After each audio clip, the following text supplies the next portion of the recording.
got the cheesy. The title of the book is terrible.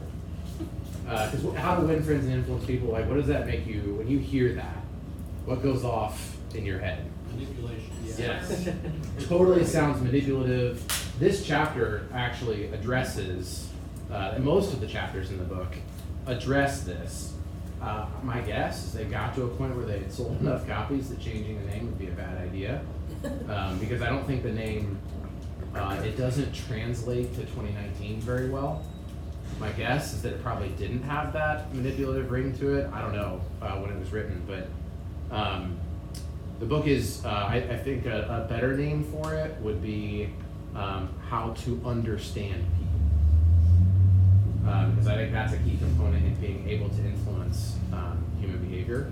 So that was a pretty good percentage, but for those that didn't read, I'm going to read you 3 quotes from this chapter that will give you at least some premise of like, okay, that's the highlight of this chapter, right? So these are not quotes from the author. These are 3 different quotes that the author referenced from other people in this chapter, okay? The first is from Harry Overstreet. First, arouse in the other person an eager want. He who can do this has the whole world with him. See what I mean about like the old language? First, arouse in the other person an eager want. He who can do this has the whole world with him. The second is a Henry Ford quote. If there's any one secret of success, it lies in the ability to get to the other person's point of view and see things from that person's angle as well as from your own. Read that again. If there's any secret of success, it lies in the ability to get to the other person's point of view and see things from that person's angle as well as from your own. The third is from Owen Young.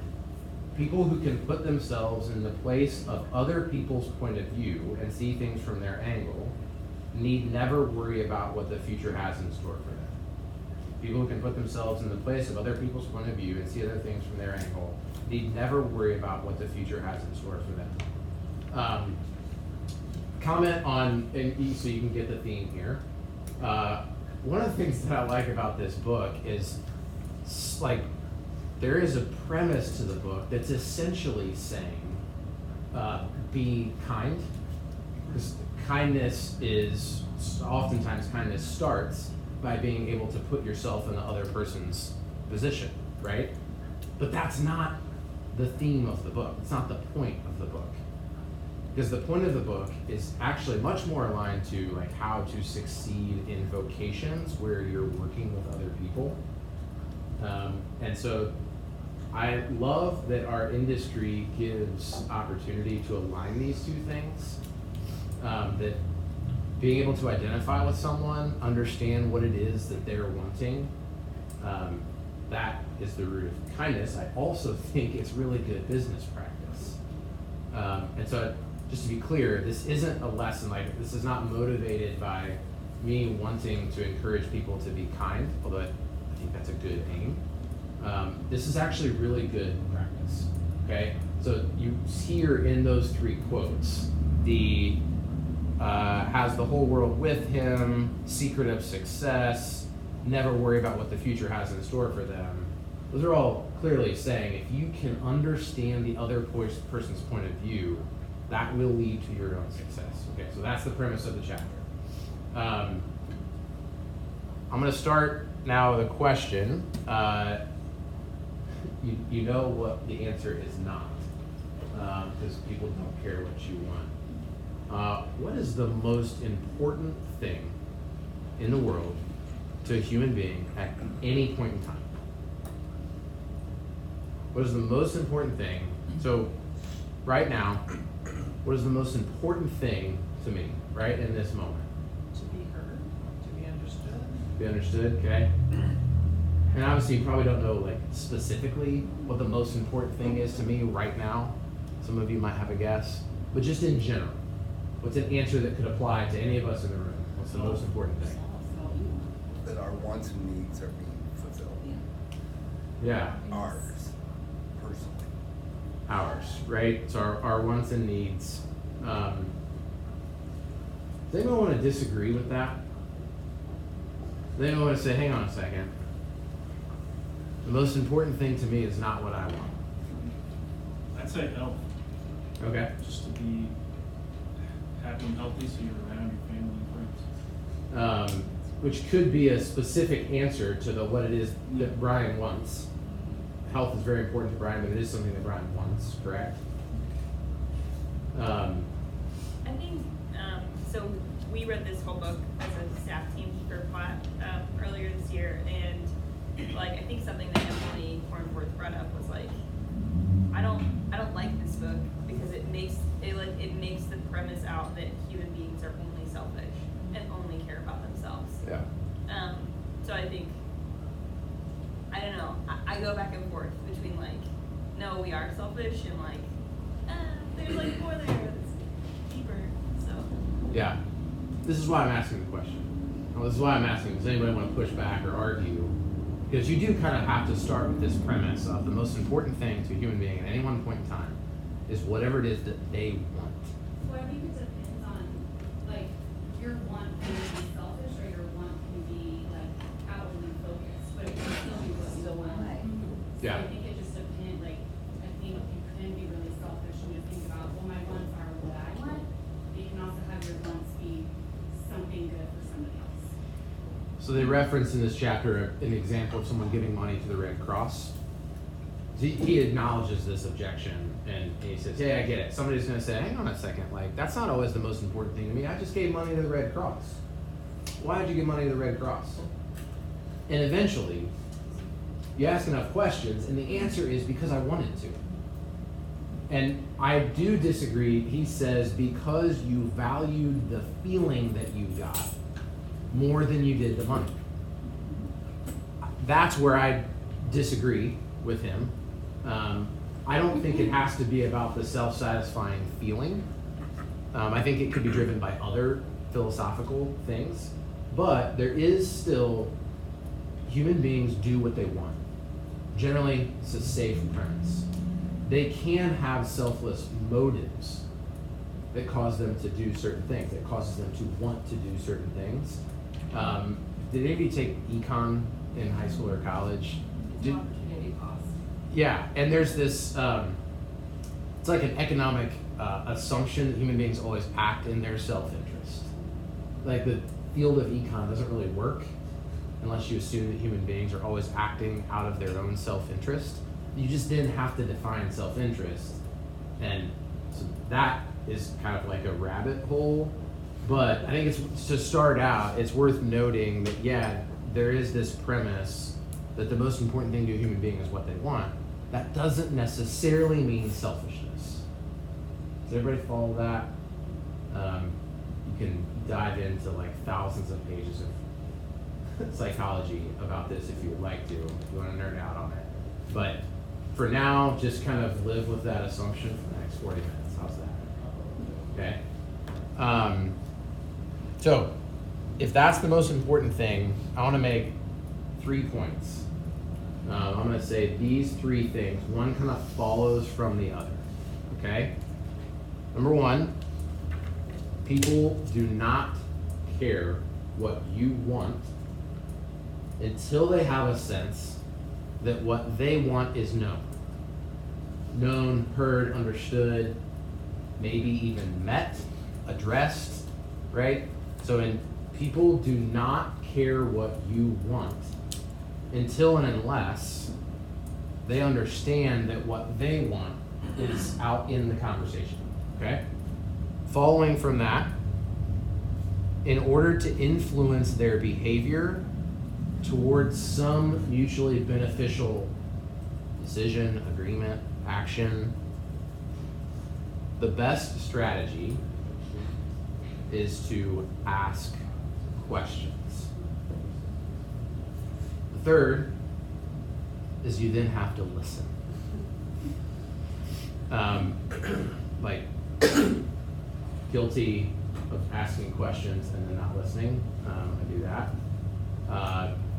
People do not care what you want until they understand that what they want is out in the conversation and understood. So the best strategy to influence their behavior toward mutual benefit, this is not an aim to manipulate them to make a bad decision. This is what influence is, okay? is to ask questions. Third point, delineating the two, is to listen. What profession does that sound like we're describing? Does that sound like a real estate broker? Yeah, okay, some of them. If you said, what profession is really good at asking questions and learning what it is that people want and listening to them? Sales. Counselors. Good. Did you say sales? Yeah, that's because you're a professional salesperson. Somebody said counselor. Who said that? Social. Yeah. Social worker, counselor, right? Y'all know this. Many of you say this to me when you're dealing with your most challenging transactions. Is I feel like right now my job is more like being a therapist or a counselor. Your job always is, and one of the reasons our job is pretty cool, to be honest, is that the job isn't about the house. What's the job about? People. Primarily the client, right? That's the relationship that you have the most obligation to. Who are some other people that you interact with? Not rhetorical, just like literally, who are other people, like positions in your business? Who are the other people that you interact with? Co-agents, so the agent on another side of a transaction, those are always fun. Who else? Lender, yeah. Title, a rep, a closer, a attorney, if things are going really well. The dreaded home inspector. Home inspector, yes.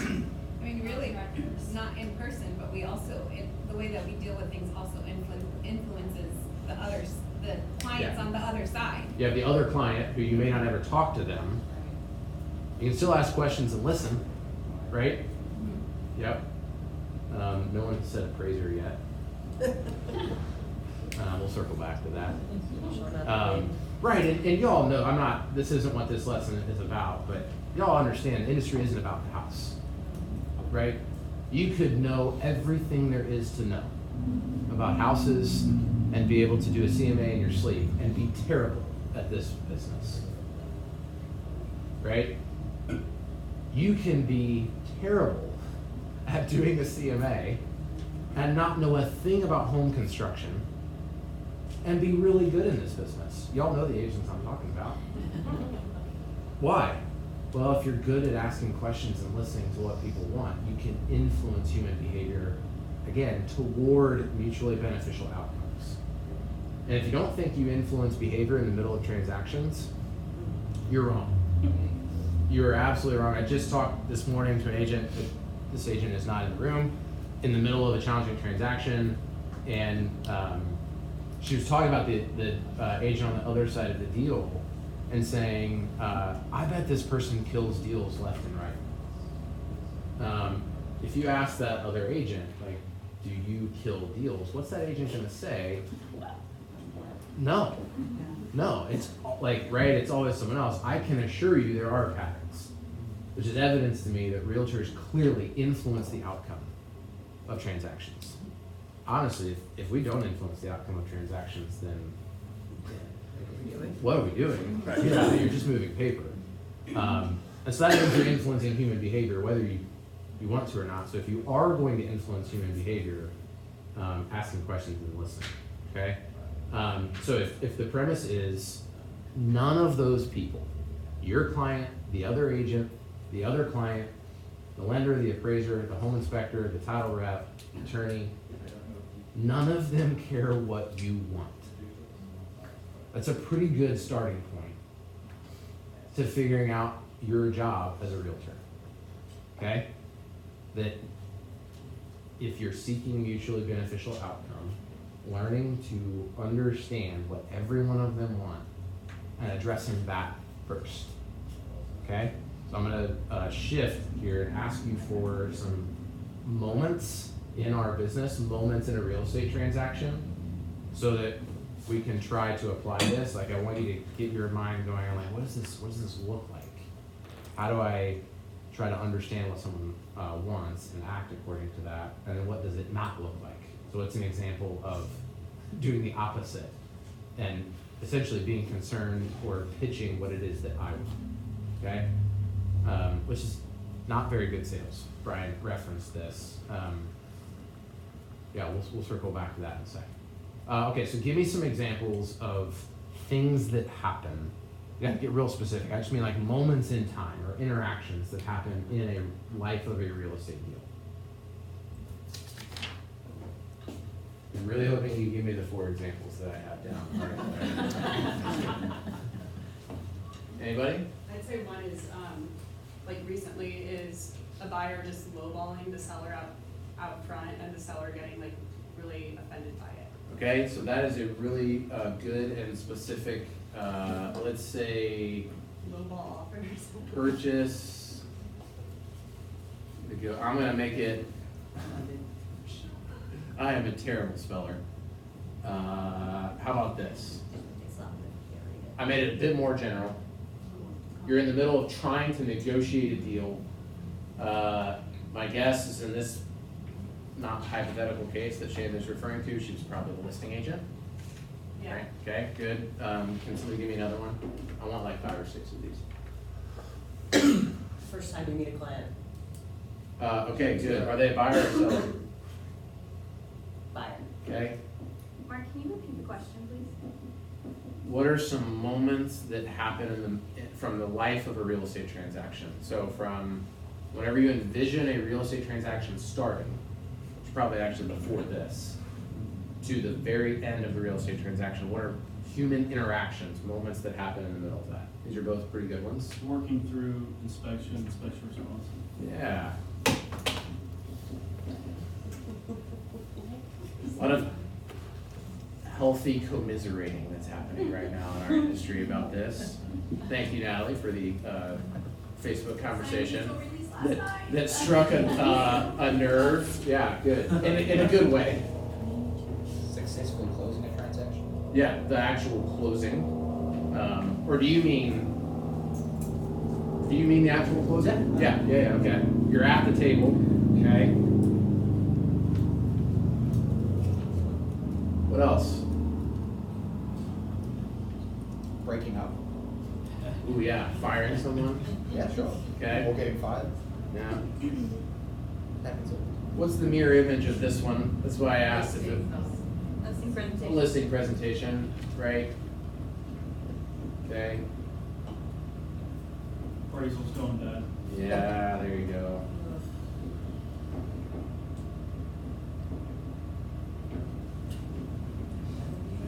A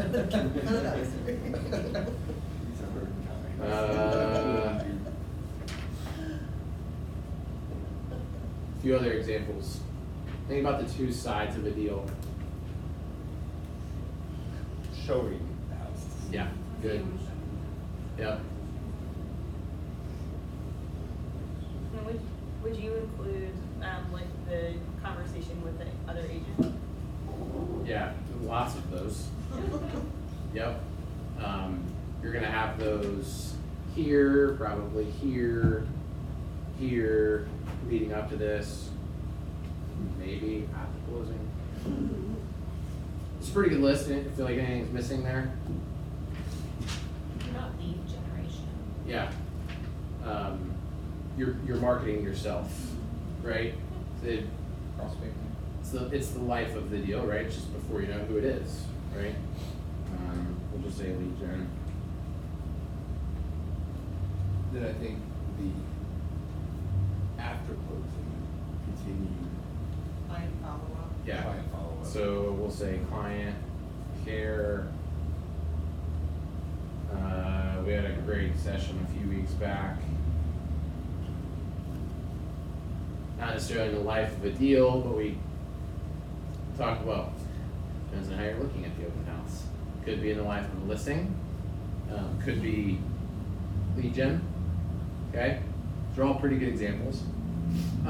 Okay, so I'm gonna give you some specifics about a few of these. And the point isn't, so we're gonna talk about this one for example. The point isn't to change your mind about your mentality going in and showing houses. The point of this exercise is I'm gonna give you 4 examples of what does it look like to think about what you want and to try to get that done versus what does it look like to think about what the other party wants with the aim of a mutually beneficial outcome. And I don't want to beat the horse dead, but let's just acknowledge for a minute that any one of these just can start to sound like manipulation.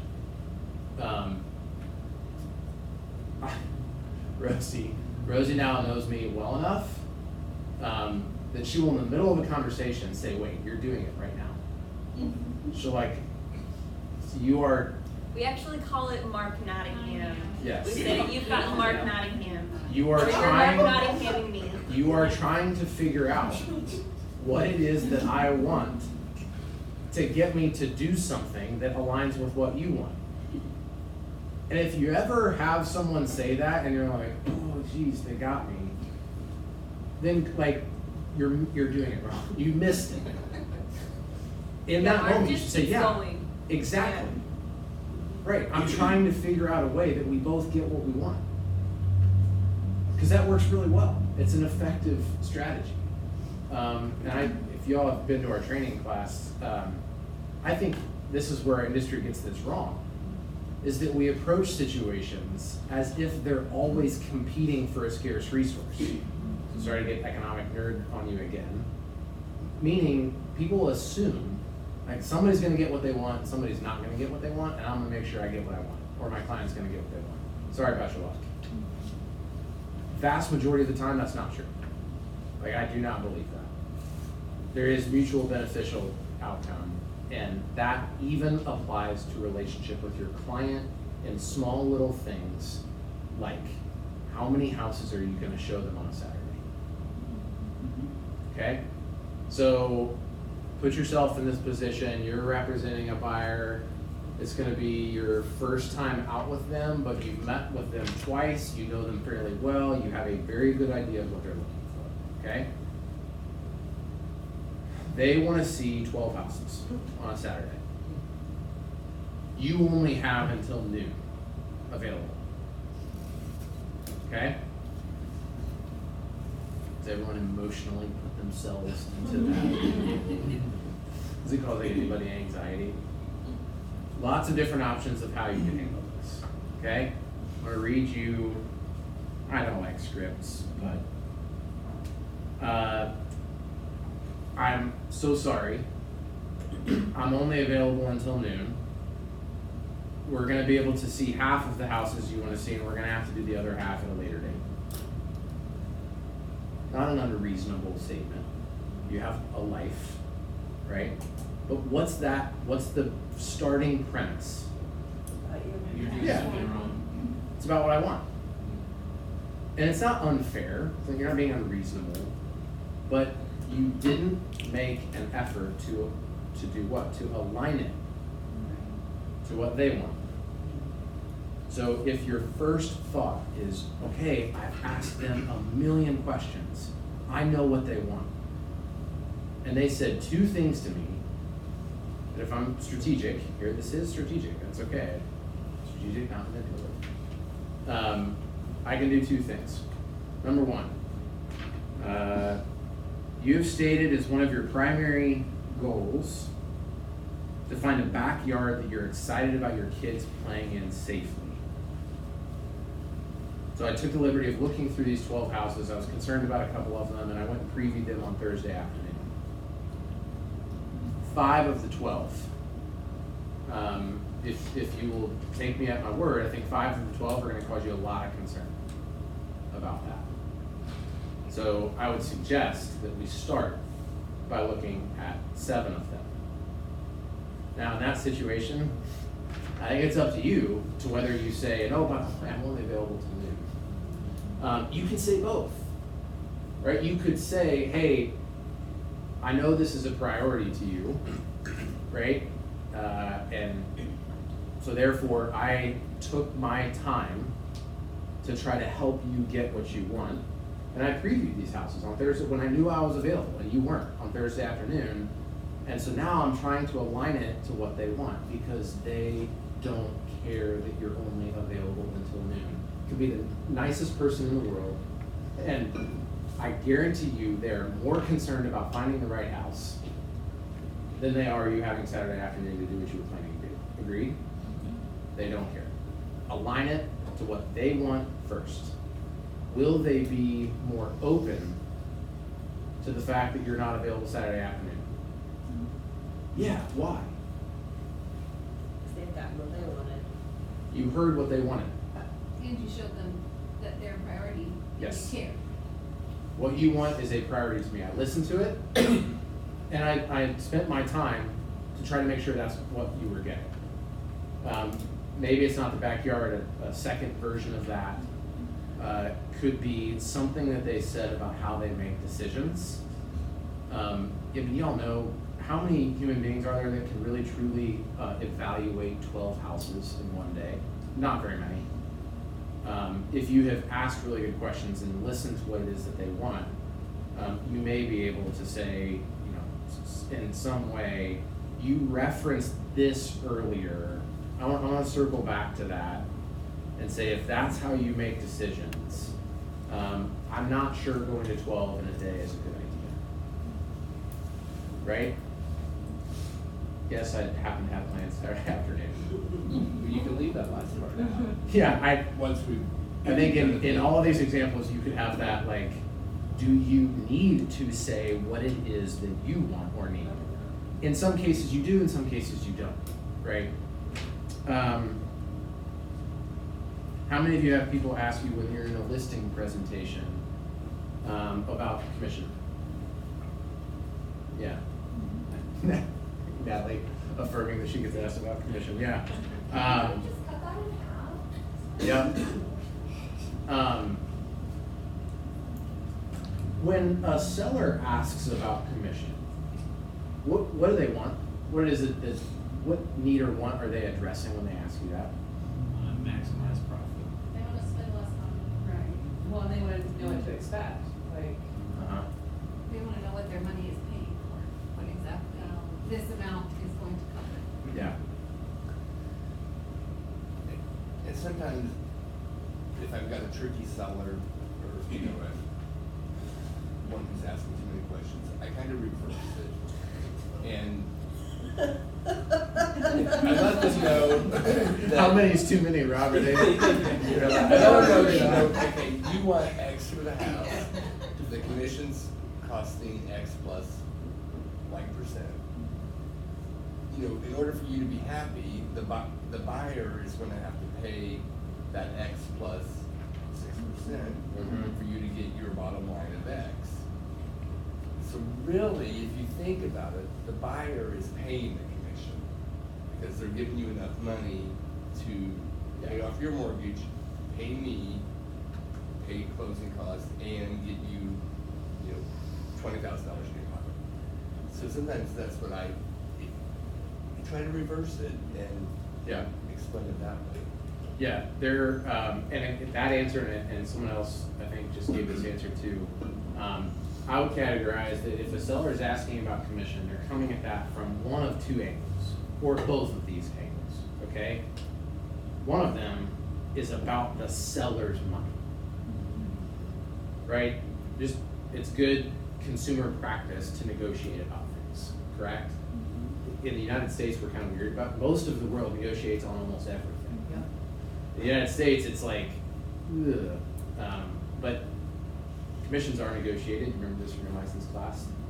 They're not set in stone. And so a seller could be asking because they want to spend less, which is what Spencer says, correct?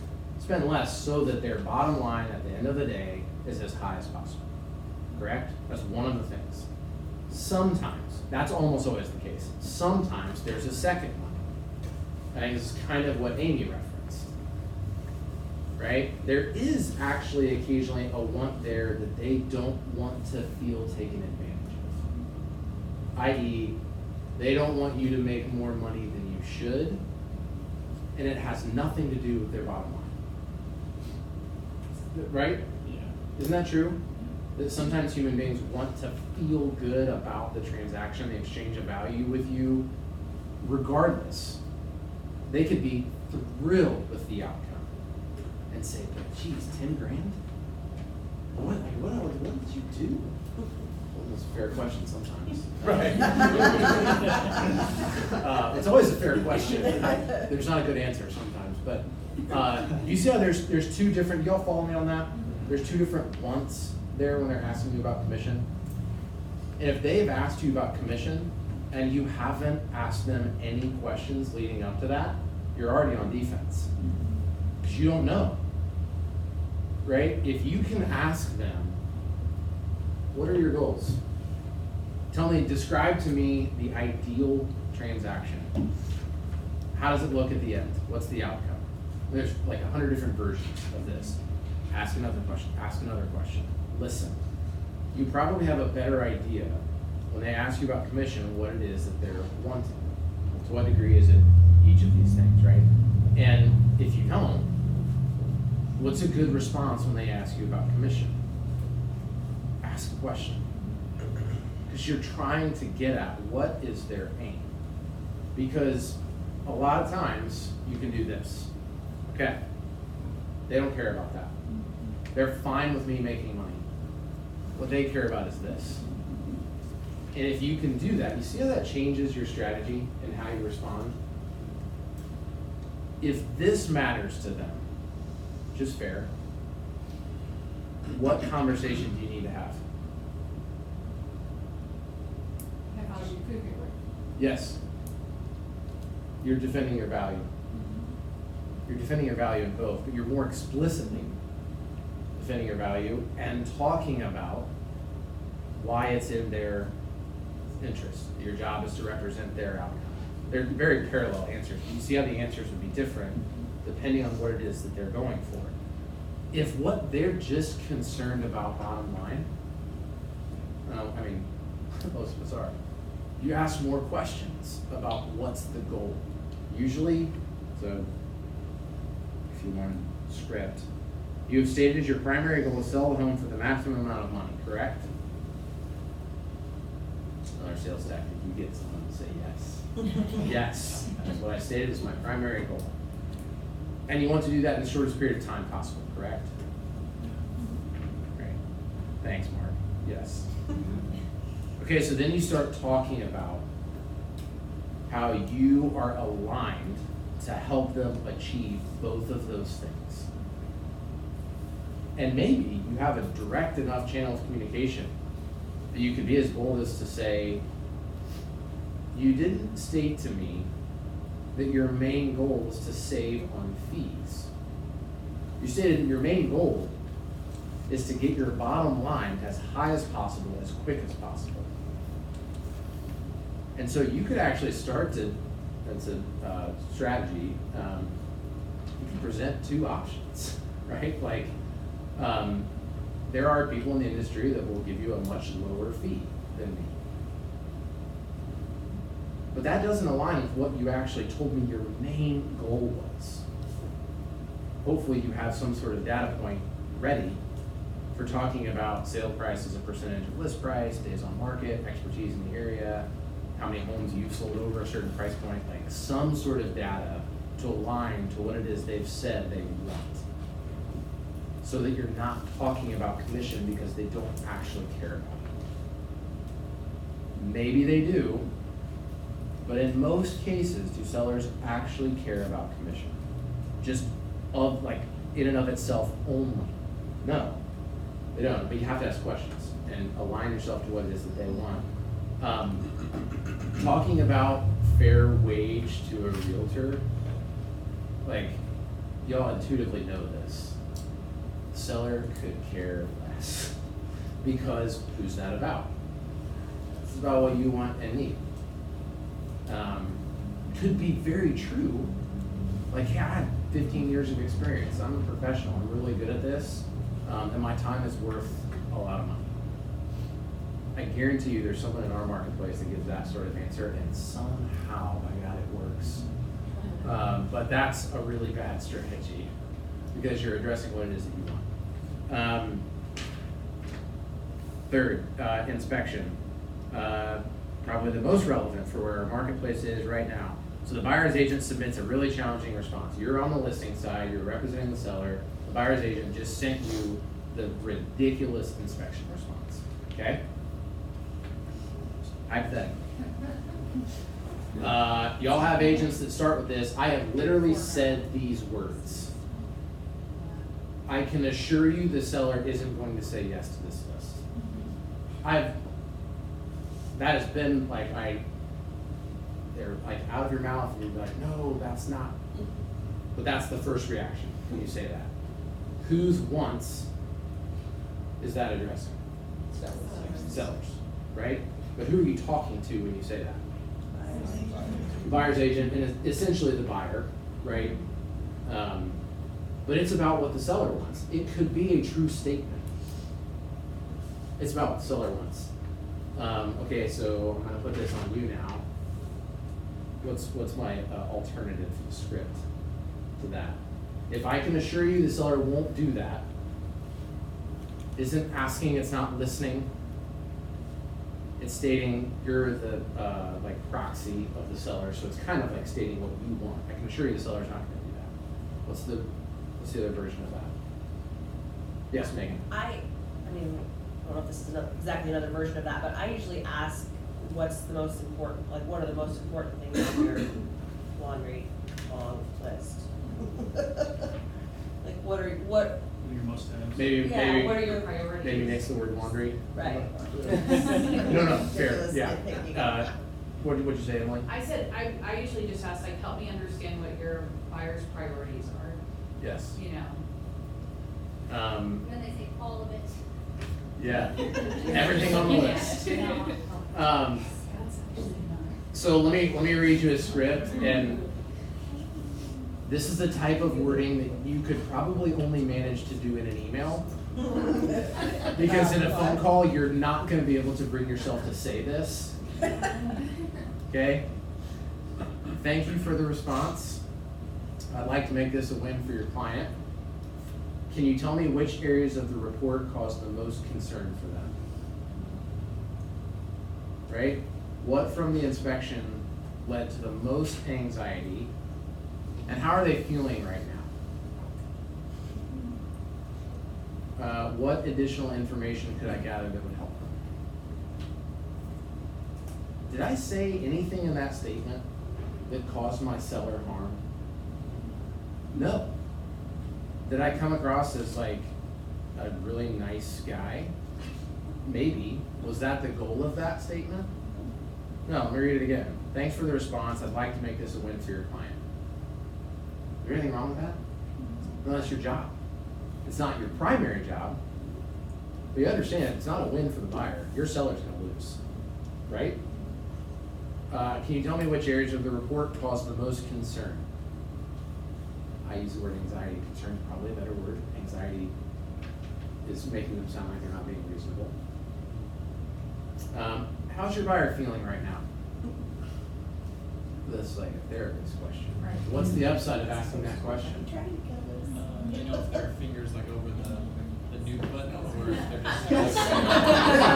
John Arrow Spencer said, you know if the buyer's finger's over the nuke button, because you need to know that. Does it affect the advice that you would give to your seller? Absolutely it does.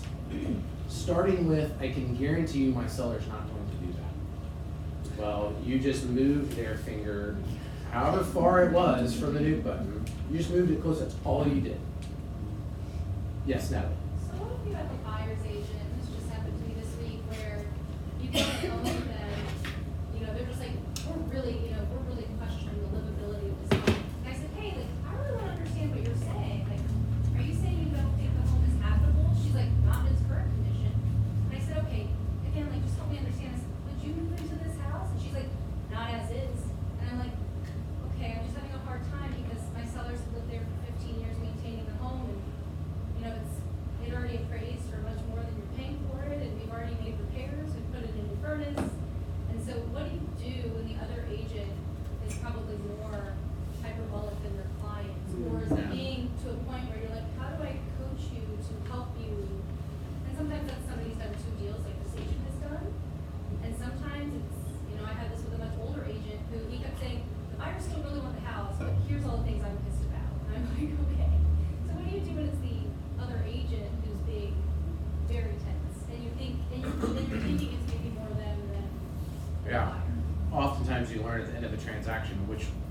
party it was. Right. Yeah. Sometimes think this buyer is, or this buyer's agent is like an ass.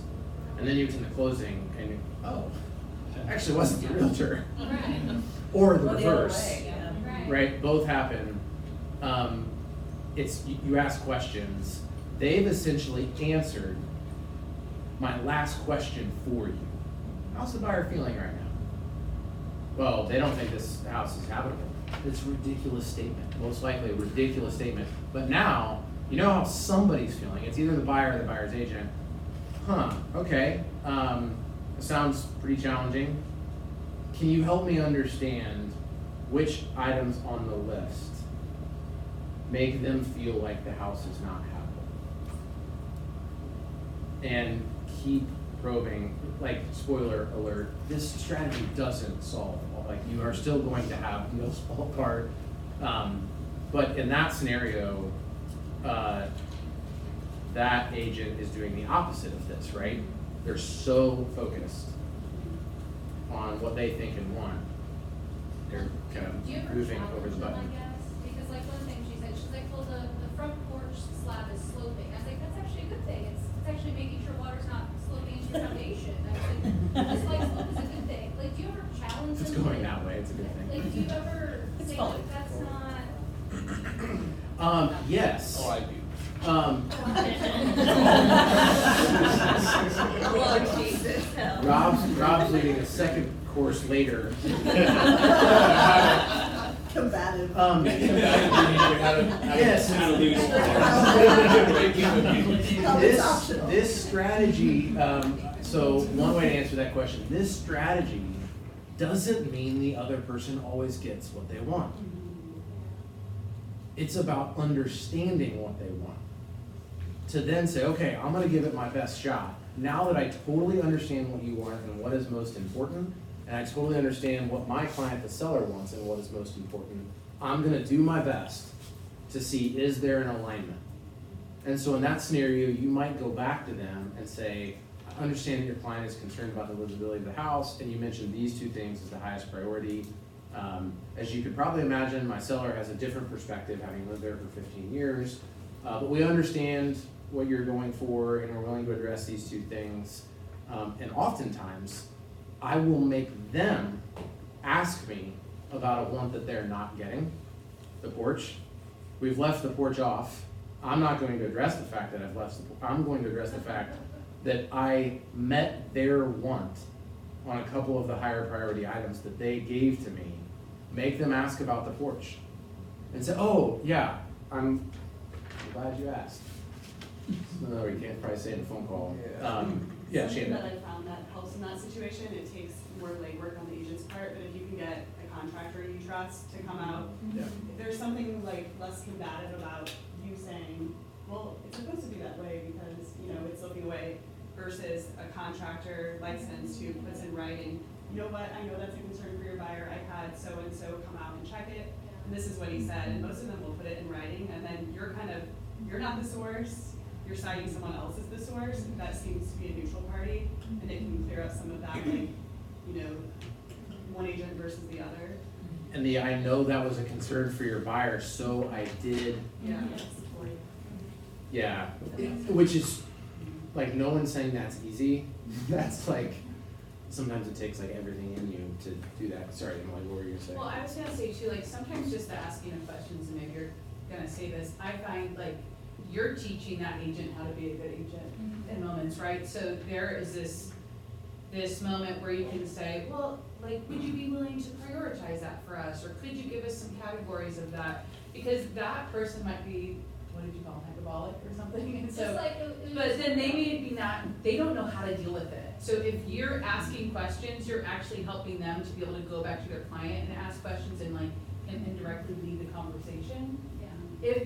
And sometimes they get really shitty, but you actually are giving them tools. Yeah, and I mean, that happened on my first inspection. Mark Branch was like, hi.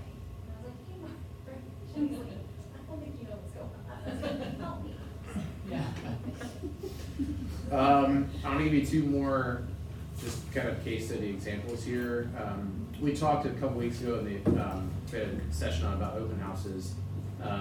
I think this is one of the best examples in our industry about listening to what it is that someone else wants. When you're at an open house and someone walks in the door, you as the agent hosting the open house, if you're thinking to yourself, what I'd really love to do today is sell this house, does that buyer or potential buyer care in the least about what your want for that day is? No, they do not. And so if you dive in and start talking about the features of the house, whose wants are you addressing? Yours. Because you have no way of knowing if you're addressing their wants. So the only logical driver of you diving in is your want, right? Let me tell you why this house is so great. You don't even know what they want. And so an open house is a really good setting for this strategy. What's your name? What brings you here today? Oh, what neighborhood do you live in? You know, you figure out they live somewhere in town. What neighborhood do you live in? How long have you lived there? Oh, you live on Arsenal. Do you know so-and-so? Oh yeah, they live a couple doors up from you. That's an awesome neighborhood. I bet you guys really like Highland Park. Tell me about your kids. How old are they? What do you do for work? Are you in the market to look for a house? You guys just out curious today? Make them ask you about the house. Because in that setting, you have no framework to know what they want unless they're the ones driving that conversation, right? Number one, if you're going to actually sell the house that day, that is the best strategy. This is what Brian referenced earlier. My family's been in the car business for 3 generations. I did this for a couple of years before being in real estate. If you walk onto a car lot, the car salesperson immediately starts talking about the features of a car.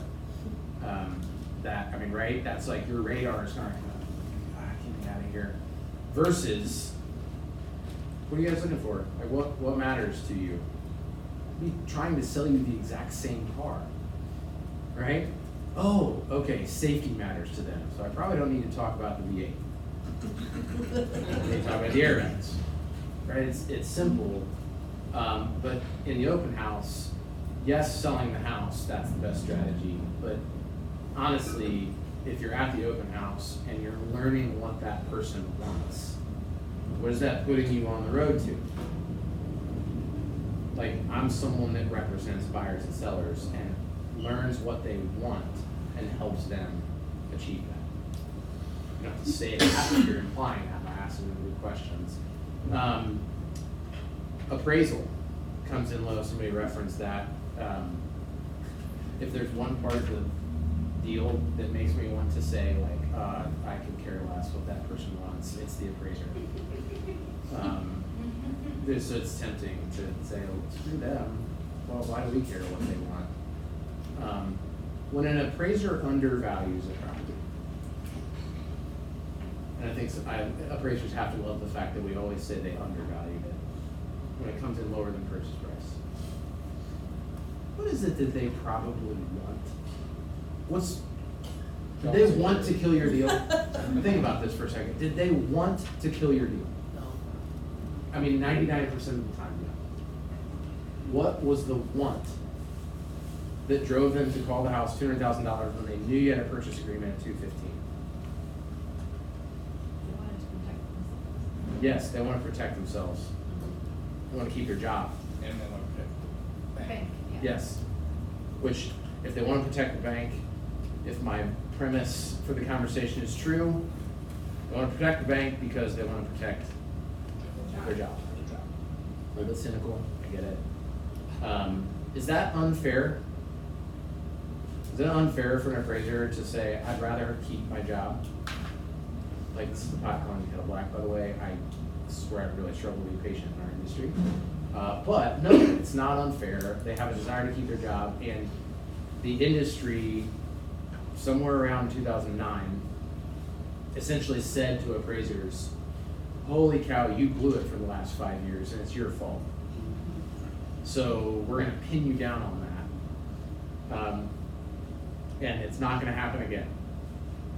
Well, it actually kind of does happen again because it cycles. But if you understand that's the context, they want to keep their job, they don't want someone to question the method that they used, right? So they don't want to be seen as having just tried to aim for a purchase price value, because that's not in their best interest. That's not what they want. Do they care about your deal? No. Not really. Most of them don't, right? In 2006, they did. See the different market? In 2006, appraisers cared about the deal because it was just open conversation.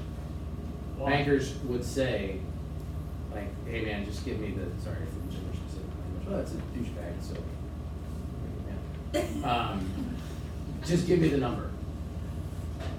Need this one. Right? And there's this implied, I'm gonna keep sending these to you as long as you keep hitting my numbers. And like not even implied, like very open. And that's awesome. We were 100 for 100 this year. Okay, that's not in the consumer's interest. But that's the way the industry worked. So the appraiser was reacting to what like their own wants. Well, it's different now.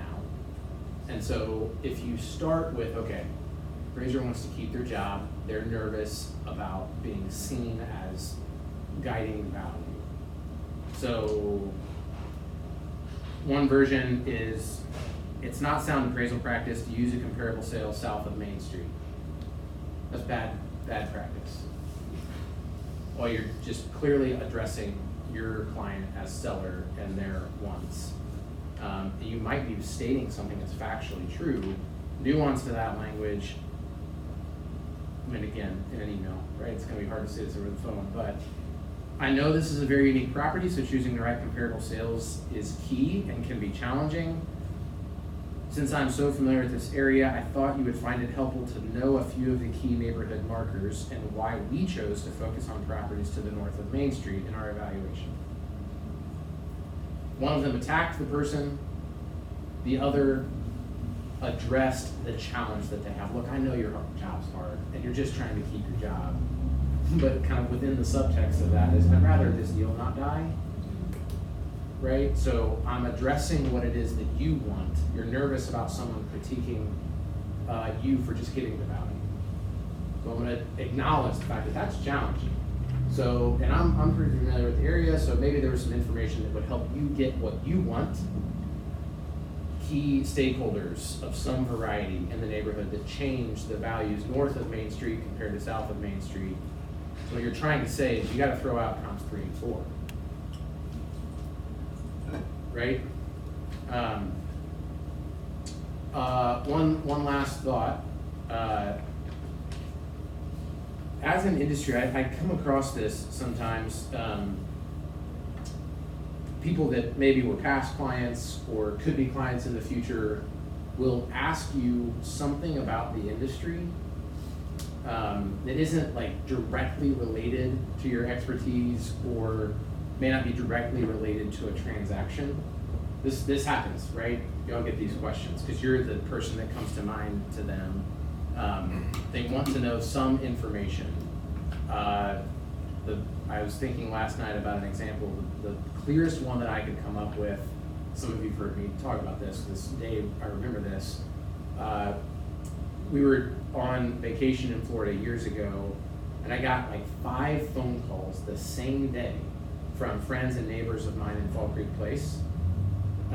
Tax bills had come out, and the assessor had almost like blanketed Fall Creek Place. Everybody's assessed values had gone way up. I got the first voicemail, and my first thought was like, shit, my taxes just went up. And I got 4 more, 5 in a day. Is that my area of expertise? It intersects, right, with my area of expertise. I'm not an assessment expert. I can't speak to what the assessor's philosophy is. I could try. There's something there that they want, and I think this is a huge missed opportunity in our industry. You have a chance to position yourself as the person that can give them what they want. So although it may not be your job, thinking about, okay, what is it that they want? oh, they want help appealing their assessed value. I did all 5. Yeah, you're right, that's a crazy jump. And here's what you can do. I was doing my own, so I guess I was probably doing 6. I helped them all appeal it. As a realtor, you can't appeal it for someone. You can go at work. Here's the form, here's how you do this, here's the data that you need to go with, right? I actually don't know how many of them were successful. Then calling on them to do business with them later, you've started by addressing what it is that they want, right? And particularly in the arena of real estate, it's not complex. I think you all kind of understand it. Just, kind of a more personal, it's like a silly example, but for those that have a significant other, put yourself in this position. You wake up on a Saturday morning and your significant other starts conversation by saying, I would really like to do this today. You may not object to that, but I would really like to do this today. Versus, what would you like to do today?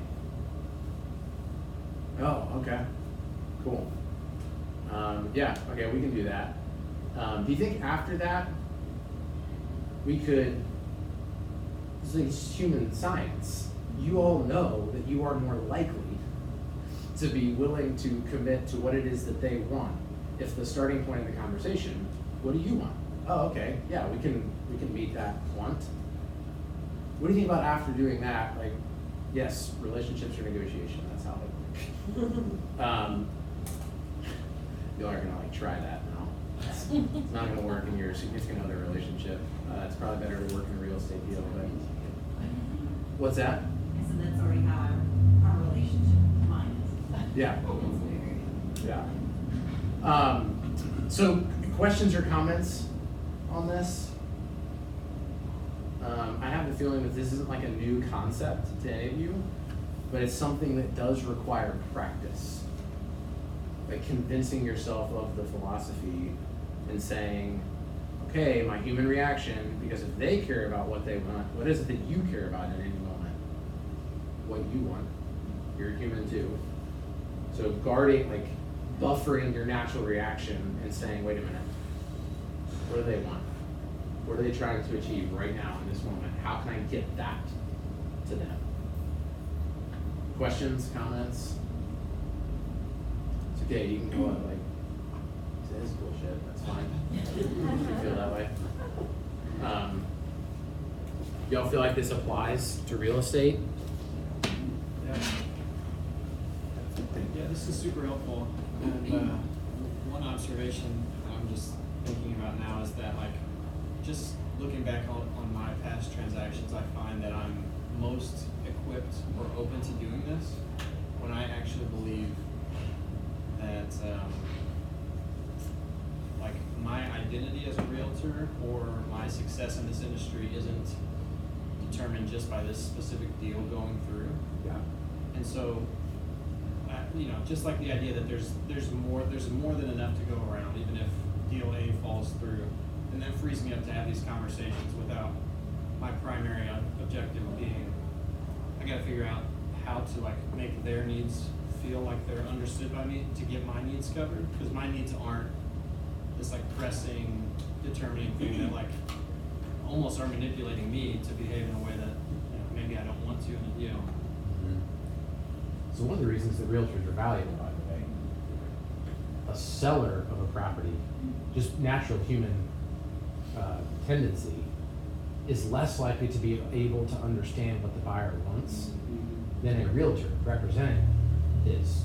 Because although we have complexity, we don't have all the emotional and financial complexities that the seller does. So it ought to be more clear to us. But yeah, Maggie, go ahead. Can you quickly talk about the other side of inspection? We've all been the selling agent that's sending the inspection response we're not necessarily proud to send. Or I've seen it even on the list side when you get this long list with nothing, just here's the response. And my knee-jerk reaction is usually to pick up the phone and say, is your finger on the button, are you killing this deal? But Yeah. how can we present, like I said, sometimes I'm not even proud of what I'm sending, but how can we flip that to the seller side? I took a CE class one time on negotiation. I still to this day, it's the only CE class that I've ever taken, and I was like, that was really good. And I got the certified negotiation expert title out of it. He said something interesting. He worked for an organization in New York that had researched real estate residential transaction negotiations a ton. And they attempted to track the likelihood that deals would close if a realtor preceded a challenging email with a phone call. And it's like, I like data, right? It's so interesting. Probability goes way up. You're gonna send a low ball, call first. You're gonna send a challenging inspection response. You're gonna break the news that the lender's gonna be late, something like that. And he could not harp on this more. Pick up the phone.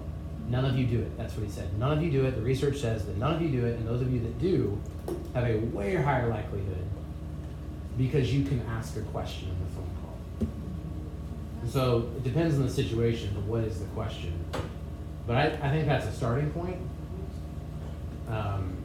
So good try to I word think it. that picking up the phone applies in multiple offer situations as well. Like, it makes that person want to work with you more if you're willing to pick up the phone and ask what works for the seller on closing, and Yes. hey, I'm sending you an offer and would love the opportunity to work with you. It's just, it paves the way. Yeah, you're listening, and hopefully in the phone call you're listening. Yeah. Super awesome when the other realtor that won't answer the phone. And then text you Or right call back? you back, yeah. In the time it takes me You're to like, send you. thank you. Yes, you can only control the things that you can control. Right. Yeah. My last deal, the guy was listed in my board as first name in parentheses, do not call last name.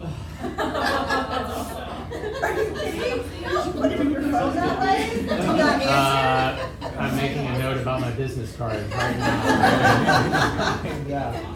He's since changed it, but that was how it was listed. Other things before we wrap up? Any other thoughts? Thanks everybody. I hope it's helpful. It can be really challenging, but it's like anything else. You practice and you get better at it. It's hard to go wrong by asking questions. Guys, thanks again for coming. There's no homework for tomorrow, but tomorrow is a panel with Megan, Phil, and Josh Newman.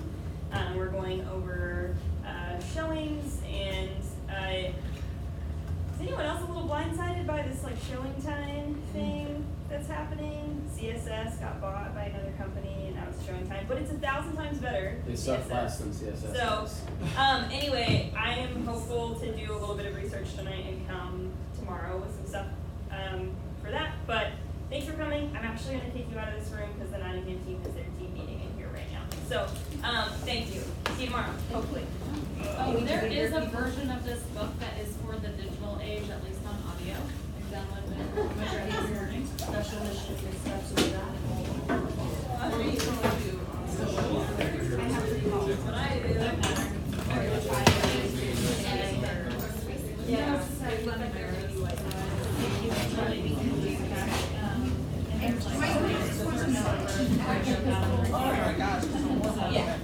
There was not a contingency on the purchase Can I get your latte? Love this stuff. Well, you do base some time.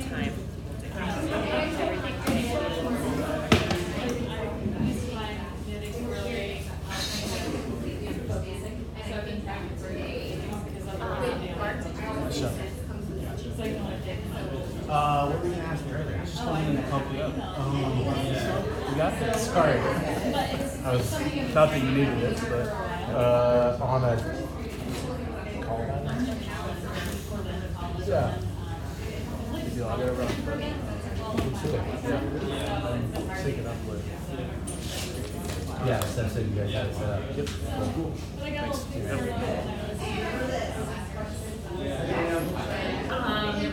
Look at this. Oh,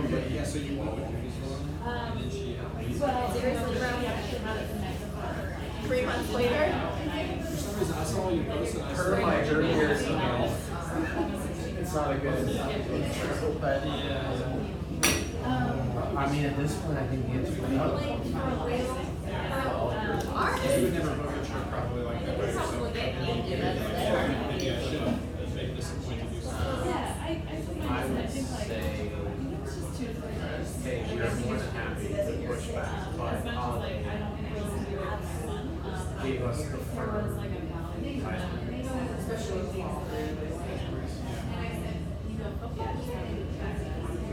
high school. To get to explore SCD2 by yourself, that'd be really. Yeah, there you go. Yeah, they gave us the high school together. They gave us the firm no because in my house, they had all of it either already in their name or perfect. We went to Europe. But I was daughter was pregnant, and we had a couple of friends, and I'm like, love those people dearly, but I was just like, we should just go on just the two of us, because we would have totally just like wandered around, our like to-do list would have been short, and be like, okay, so like, where are we going next time? You know, we're in Paris, like, I just want to grab a bottle of wine and go sit over here. Yeah, it's hard to work with other families on ours. Yeah,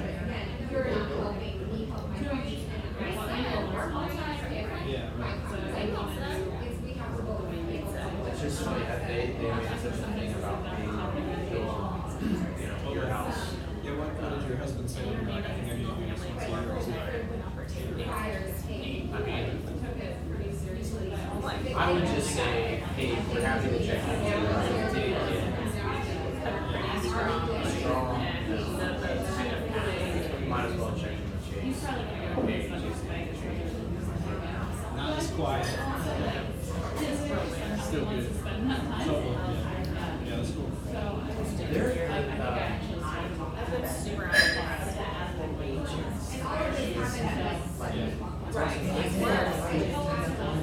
She's cool, and our son is almost 3 weeks in January. So right now it's like both of them are just 10 weeks. He's super strong, aggressive, like you know what I mean? So And literally it's said, very, we feel very interfered at times. So like, I'm like, did my email not go? yeah, totally. Yeah. It's a really fun, it's so cool to learn everything about. I'm like, I don't know what to But say. it's also I don't have exhausting, it. I love to learn everything about. Sure. Totally.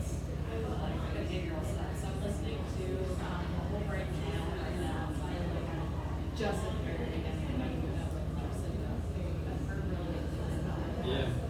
just learn a little bit more about like frustrating and how to influence behavior, not just in a way like for your own benefit, but like for theirs, like, we're like, we got two phases of tantrums and we're taking one right now. Because partly this is not working, like that was behavior. And got back with it. And so we're just trying to figure out he also, he's made up for it.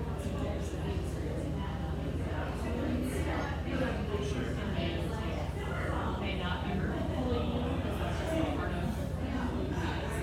Yeah. So, yeah, it's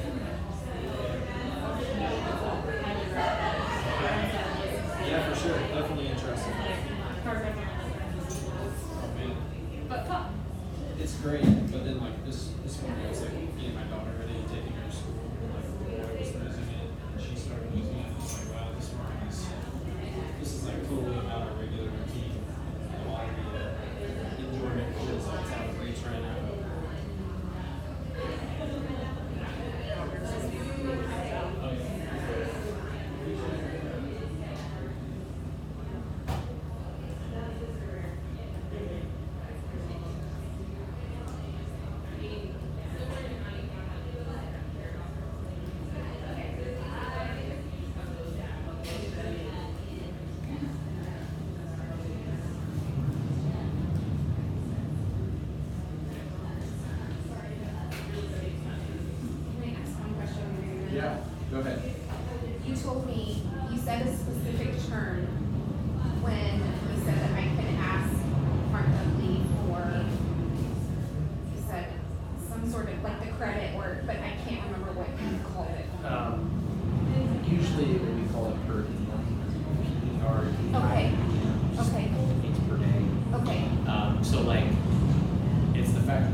understand 15 days Yes. past your closing date, and then the sellers have real cost to Right. those 15 days. Right. Homeowners insurance, Right. taxes, utilities. Right, Sometimes people actually try to calculate that, other times it's like, just give me a number.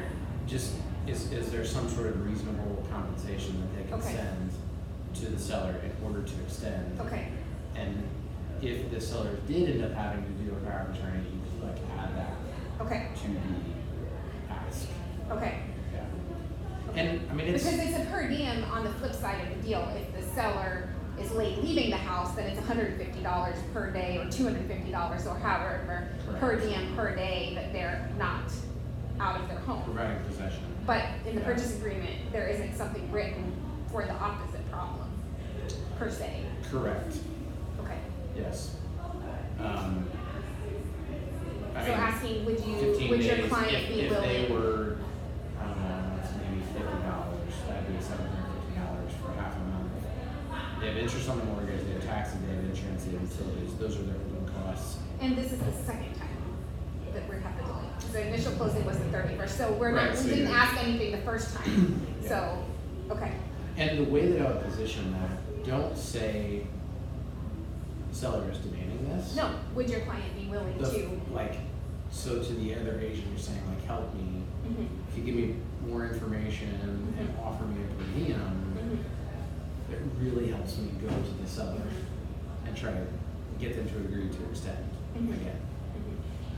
I mean, the worst they can say is no, and you're in the Right, same and position. I really don't think that they will, I really think that they understand that this is a good deal, and no matter what happens, we are asking for 2 more weeks, and even if we relist it and manage to sell it and appraise and did all of that again, it's not gonna take 2 weeks. Right, So, good luck. thank you. Yeah.